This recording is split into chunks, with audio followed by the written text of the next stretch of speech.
এমনিতেই তন্তুজীবীর কাজে ব্যাপক মন্দা, তার উপর একটানা প্রাকৃতিক দুর্যোগ।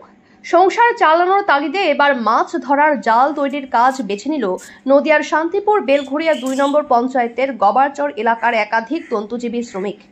গবারচর সংলগ্ন এলাকায় রয়েছে একটি ছোট্ট বাজার, আর সেখানে মাছ তৈরির জালের পসরা সাজিয়ে বসেছে তাঁতশিল্পীরা। তাদের কথায়, একটা সময় শান্তিপুরের একমাত্র কর্মসংস্থান ছিল তন্তুজীবীর উপর নির্ভর, কিন্তু সময়ের পরিবর্তনে ছন্দ পরিবর্তন হয়। বর্তমান সময়ে আর তাঁতশিল্পের উপরে ঝোঁক নেই নতুন প্রজন্মের। বিভিন্ন রাজ্যের শাড়ির চাহিদা বেশি হওয়ায় এখন প্রায় ধ্বংসের মুখে শান্তিপুরের তাঁতশিল্প। তবুও এখনও প্রবীণ তাঁতশিল্পী থেকে শুরু করে মধ্যবয়সী অনেক ব্যক্তি এবং বাড়ির মহিলা এখনও তাঁত বুনে শাড়ি তৈরি করেন। কোনো রকমে দিনে ২৫০ থেকে ৩০০ টাকা রোজগার হয় তাদের, আর তাতেই ছেলে মেয়েদের পড়াশোনার খরচ এবং সংসার চালানো এখন বড় দায় হয়ে উঠেছে। এক প্রকার বলা যেতেই পারে, টানাটানির মধ্য দিয়েই কোনো রকম সংসার চলে তাঁত শিল্পীদের পরিবারগুলির। কিন্তু হঠাৎ একটানা ভারী বৃষ্টির কারণে বন্ধ তাঁত বোনার কাজ। সংসার তো চালাতে হবে, উপায় তো নেই। তাই ঠাকুরদাদা বাবার আমলে শিখে আসা মাছ তৈরির জাল তৈরি করে এখন সংসার চালানোর একমাত্র উপায় বলে মনে করছেন তাঁত শিল্পীরা।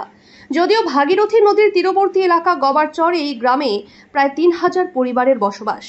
এলাকার বেশিরভাগ মানুষ তন্তুজীবীর কাজে যুক্ত। বাড়ির মহিলারা তন্তুজীবীর কাজ করে।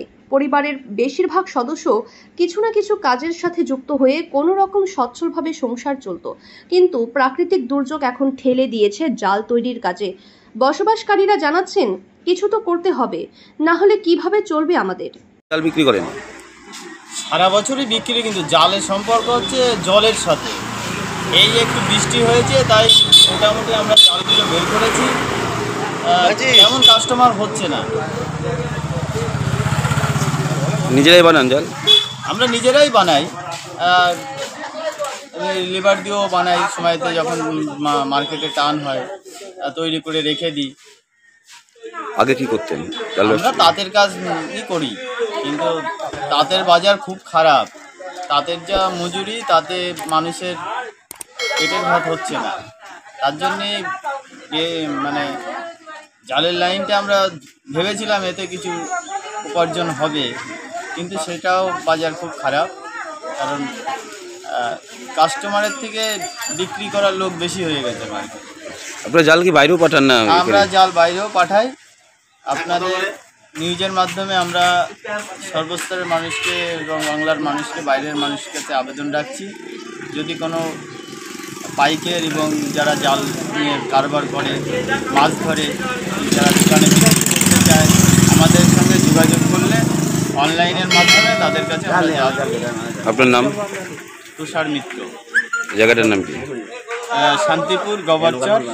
যদি এখনও আমাদের খবরের দর্পণ চ্যানেলটি সাবস্ক্রাইব না করে থাকেন, তাহলে এখনই সাবস্ক্রাইব করুন, সঙ্গে বেল বাটনটি ক্লিক করুন, আর পেয়ে যান সব খবরের দ্রুত ভিডিও আপডেট।